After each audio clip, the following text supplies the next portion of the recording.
Hi welcome back to Jakar academy. ಇವತ್ತು ನಾವು 9ನೇ ತರಗತಿಗೆ ಸಂಬಂಧಿಸಿದಂತೆ ತೃತೀಯ ಭಾಷೆ ಹಿಂದಿಯ ಅರ್ಧವಾರ್ಷಿಕ ಪರೀಕ್ಷೆ ಅಥವಾ ನಾವು ಇದಕ್ಕೆ SA1 ಮೊದಲನೇ ಸಂಕಲನಾತ್ಮಕ ಪರೀಕ್ಷೆ ಅಂತಲೂ ಕೂಡ ಕರಿಬಹುದು. ಬನ್ನಿ ತಡ ಮಾಡದೆ ಈ ಒಂದು ಪ್ರಶ್ನೆ ಪತ್ರಿಕೆಯನ್ನು ನೋಡೋಣ. ಇದೇ ಥರನಾಗಿರ್ತಕ್ಕಂತಹ ಒಂದು ಪ್ಯಾಟರ್ನ್ ಆ್ಯನ್ಯುವಲ್ ಎಕ್ಸಾಮ್ಗೂ ಕೂಡ ಇರುತ್ತೆ. ಕೊನೆಯವರೆಗೂ ಕೂಡ ಈ ಒಂದು ವಿಡಿಯೋವನ್ನು ವೀಕ್ಷಿಸಿ. ನಿರ್ಧಾರಿತ ಪಠ್ಯಕ್ರಮ, ಈ ಒಂದು ಪರೀಕ್ಷೆಗೆ ಯಾವ ಒಂದು ಪಠ್ಯಕ್ರಮವನ್ನು ತೆಗೆದುಕೊಳ್ಳಲಾಗಿದೆ ಎನ್ನುವುದಾದರೆ गद्य भाग से हमने लिया है गुलाब सिंह, स्वामी विवेकानंद, मौसी, चीरापुंजी से आया हूँ, भीम और राक्षस. ಹೀಗೆ ಗದ್ಯ ಪಾಠವನ್ನು ತೆಗೆದುಕೊಳ್ಳಲಾಗಿದೆ. ಪದ್ಯ ಪಾಠ से हमने लिया है जय जय भारत माता, दो अनुशासन ही शासन है और पर्यावरण बचाओ.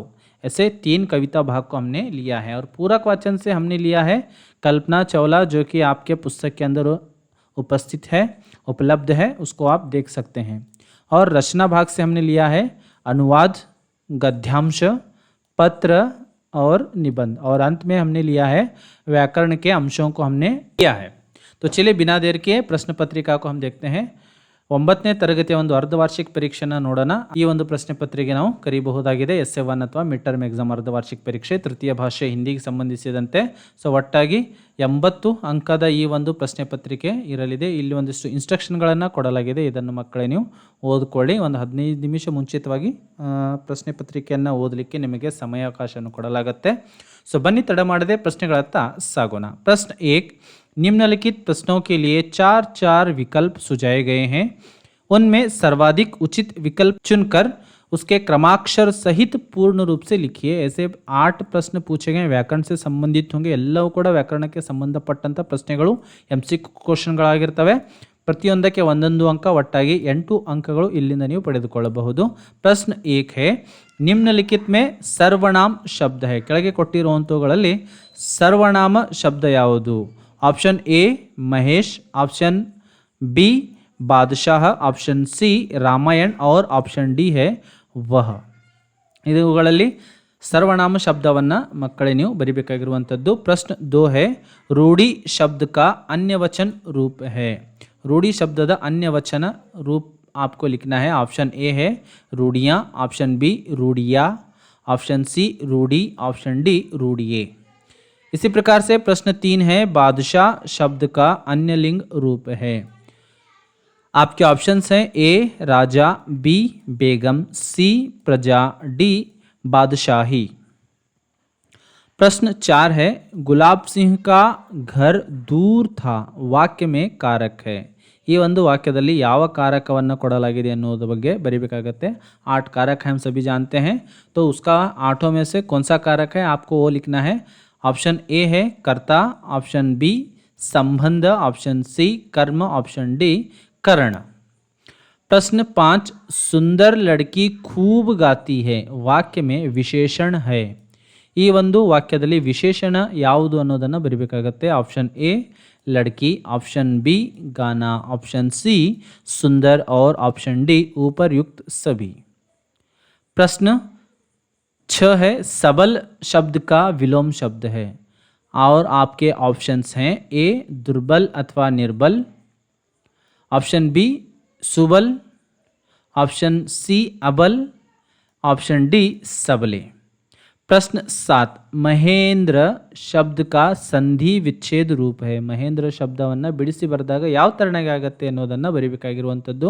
और आपके ऑप्शंस हैं ऑप्शन ए मही जमा इंद्र, ऑप्शन बी है महे जमा इंद्र, और ऑप्शन सी है महा जमा इंद्र, ऑप्शन डी म जमा हेंद्र. प्रश्न 8 मिलना शब्द का प्रथम प्रेरणार्थक शब्द है. मिलना शब्दದ प्रथम प्रेरणार्थक ಶಬ್ದವನ್ನು ಮಕ್ಕಳೇ ಬರೀಬೇಕಾಗಿರುವಂಥದ್ದು. और आपके ऑप्शंस हैं ए मिलवाना, बी मिलने, ऑप्शन सी मिलन, ऑप्शन डी मिलाना. मुख्य प्रश्न 2 को देखेंगे. निम्नलिखित प्रथम 2 शब्दों की सूचित संबंधों के अनुरूप तीसरे शब्द से संबंधित शब्द लिखिए. 4 ಅನುರೂಪತಾ के ಪ್ರಶ್ನೆ होंगे. ಪ್ರತ್ಯೇಕ के लिए 1 अंक, ಒಟ್ಟಾಗಿ 4 ಅಂಕಗಳು. ಇಲ್ಲಿ ಮೊದಲ 2 ಪದಗಳ ಸಂಬಂಧವನ್ನು ನೋಡಿಕೊಂಡು 3ನೇ ಪದಕ್ಕೆ ಸಂಬಂಧಿಸಿದಂತೆ 4ನೇ ಪದವನ್ನು ಬರೆದರೆ ಅದು ಅನುರೂಪತೆ ಆಗುತ್ತೆ. ಪ್ರಶ್ನೆ 9 है छाप, प्रभाव, दुलारा, डैश डैश डैश। प्रश्न 10 है योगराज दूध लाया, मुन्नी डैश डैश डैश। प्रश्न 11 भीम मानव बकासुर डैश डैश डैश।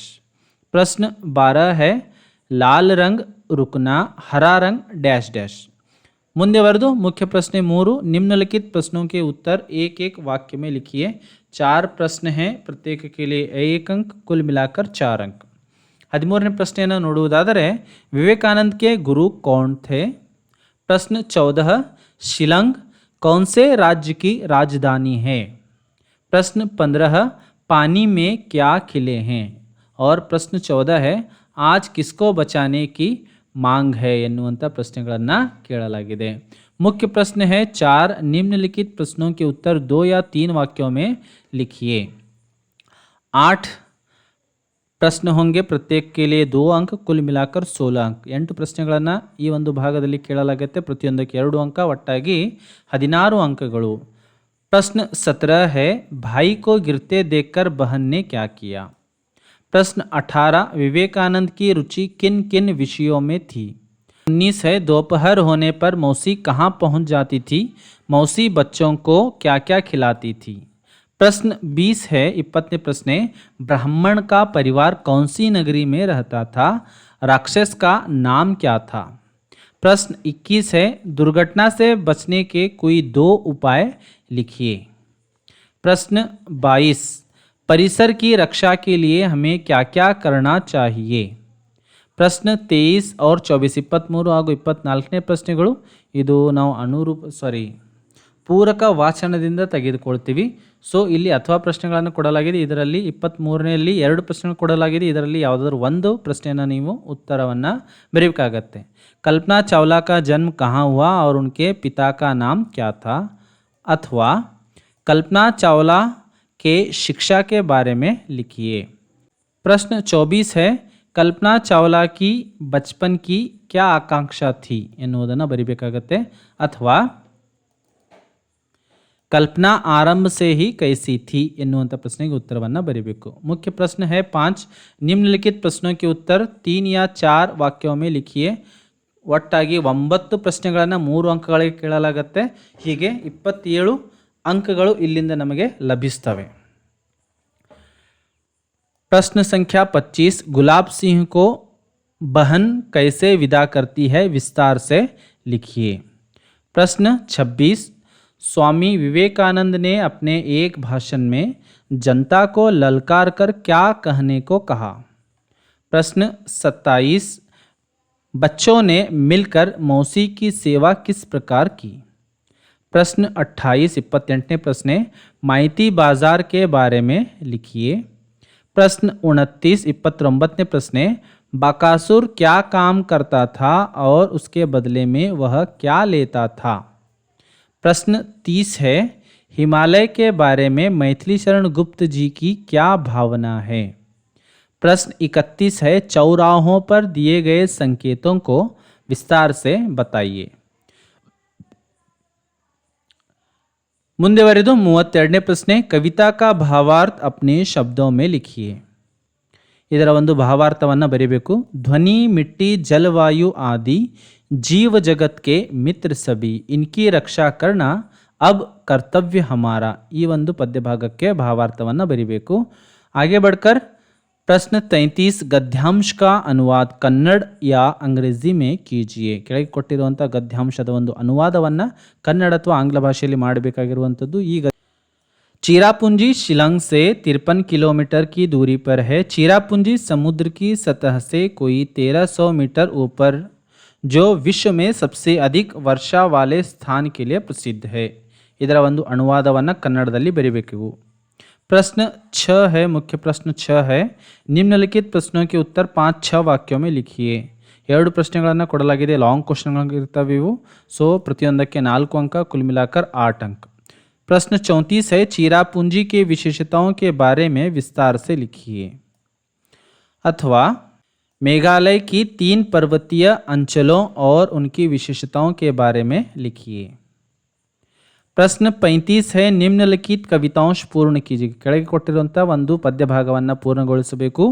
ऊंचा हिया डैश डैश डैश डैश हरा भरा। तो जय जय भारत माता से यह पद्य भाग को लिया गया, इसको आपको पूर्ण करना है। प्रश्न 7 है, गद्यांश को ध्यानपूर्वक पढ़कर निम्नलिखित प्रश्नों के उत्तर लिखिए। तो 4 ಅಂಕ यहाँ से हमें प्राप्त होते 4 ಅಂಕಗಳು ಇಲ್ಲಿಂದ ನಮಗೆ ಸಿಗ್ತವೆ। ಒಂದು ಪ್ಯಾಸೇಜನ್ನು ಕೊಟ್ಟಿರ್ತಾರೆ, ಅದನ್ನು ಓದ್ಕೊಂಡು ಕೆಳಗಡೆ ಒಂದು 4 ಪ್ರಶ್ನೆಗಳ ಉತ್ತರವನ್ನು ಕೇಳಿರ್ತಾರೆ, ಅದಕ್ಕೆ ನೀವು ಉತ್ತರವನ್ನು ಬರೀಬೇಕಾಗಿರುವಂಥದ್ದು। सो आपका पैसेज है, वर्तमान काल को विज्ञापन का युग माना जाता है। समाचार पत्रों के अतिरिक्त रेडियो और टेलीविज़न भी विज्ञापन के सफल साधन हैं। विज्ञापन का मूल उद्देश्य उत्पादक और उपभोक्ता में सीधा संपर्क स्थापित करना होता है। जितना अधिक विज्ञापन किसी पदार्थ का होगा, उतनी ही उसकी लोकप्रियता बढ़ेगी। इन विज्ञापनों पर धन तो अधिक व्यय होता है, परंतु इसमें बिक्री बढ़ जाती है।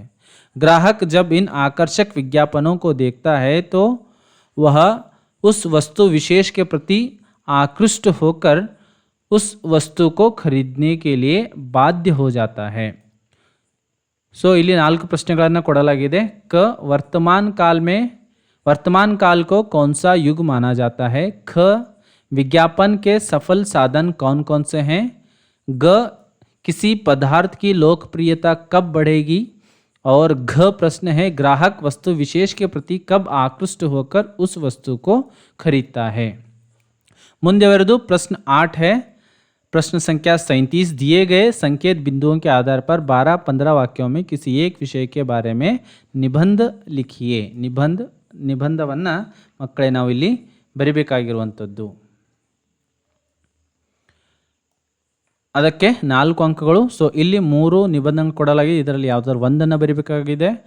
आबादी की समस्या, पर्यावरण प्रदूषण, वन महोत्सव, ಇದರಲ್ಲಿ ಈ ಒಂದು ಬಿಂದುಗಳನ್ನು ಬಳಸಿಕೊಂಡು ಮಕ್ಕಳೇ ನಿಬಂಧವನ್ನು ಬರಿಬೇಕಾಗತ್ತೆ। अंत में प्रश्न 9 है, मुख्य प्रश्न, निम्नलिखित विषय के बारे में पत्र लिखिए। ಒಂದು ಪತ್ರವನ್ನು ಕೇಳ್ತಾರೆ 5 ಅಂಕಗಳಿಗೆ। प्रश्न संख्या है 38, अपने भाई की शादी के कारण 3 दिन की छुट्टी मांगते हुए अपने प्रधानाध्यापक को एक पत्र लिखिए। अथवा शाला पर्यटन के लिए 1000 रुपये मांगते हुए अपने पिताजी को पत्र लिखिए। ಸೊ ಮಕ್ಕಳು ಈ ತರನಾಗಿರ್ತಕ್ಕಂಥ ಒಂದು ಪ್ರಶ್ನೆ ಪತ್ರಿಕೆ 80 ಅಂಕದ ಇಲ್ಲಿ ಕೊಡಲಾಗಿತ್ತು। ಇದರ ಒಂದು ಬ್ಲೂ ಪ್ರಿಂಟ್ ಬೇಕಾಗಿದ್ದರೆ ವಿಡಿಯೋ ಡಿಸ್ಕ್ರಿಪ್ಷನ್ ಬಾಕ್ಸ್ನಲ್ಲಿ ಬ್ಲೂ ಪ್ರಿಂಟನ್ನು ಕೂಡ ಹಾಕಲಾಗಿದೆ, ಅಲ್ಲಿಂದ ಕೂಡ ನೀವು PDF ಫೈಲನ್ನು ಡೌನ್ಲೋಡ್ ಮಾಡಿಕೊಳ್ಳಬಹುದು। ಇಂತಹ ವಿಡಿಯೋಗಳಿಗಾಗಿ ಮತ್ತೆ ಜಕಾರ ಅಕಾಡೆಮಿಯನ್ನು ಭೇಟಿ ಕೊಡ್ತಾ ಇರಿ, ಹಾಗೂ ಜಕಾರ ಅಕಾಡೆಮಿಯನ್ನು ತಪ್ಪದೇ ಸಬ್ಸ್ಕ್ರೈಬ್ ಮಾಡಿ, ಶೇರ್ ಮಾಡಿ, ಹಾಗೂ ನಿಮ್ಮ ಫ್ರೆಂಡ್ಸ್ ಹತ್ರ ಶೇರ್ ಮಾಡಿಕೊಳ್ಳಿ। ಧನ್ಯವಾದಗಳು, ಮತ್ತೆ ಭೇಟಿಯಾಗೋಣ ಮುಂದಿನ ವಿಡಿಯೋದಲ್ಲಿ।